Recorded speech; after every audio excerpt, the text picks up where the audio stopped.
With the kettlebell swing, the most important thing is to match the hinge with that extension of the bell. So let's not worry so much about how high that bell goes. The main purpose is to load the hinge and get into that hip extension at the top of the position as explosively as possible.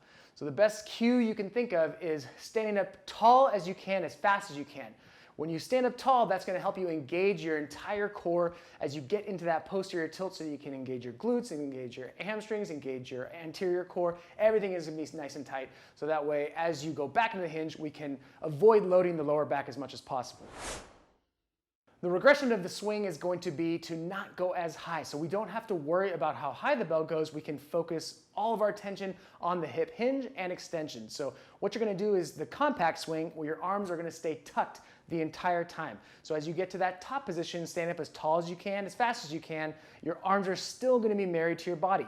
As you get into the hinge, your arms stay married to your body. All we're trying to do is load the hamstrings and glutes while still maintaining your shoulders above hips. To progress the swing, we're going to speed things up. So what I want you to do is go as fast as you can. Once you get to that end range, which is going to be about chest height, you're immediately going to pull back on that weight. As that weight is about to travel through your hips, that's when you're going to hinge. So there's going to be an explosive hip extension, an explosive pull, and then of course we're going to decelerate the weight and have an explosive hinge again. And then repeat that while maintaining as much tension as possible.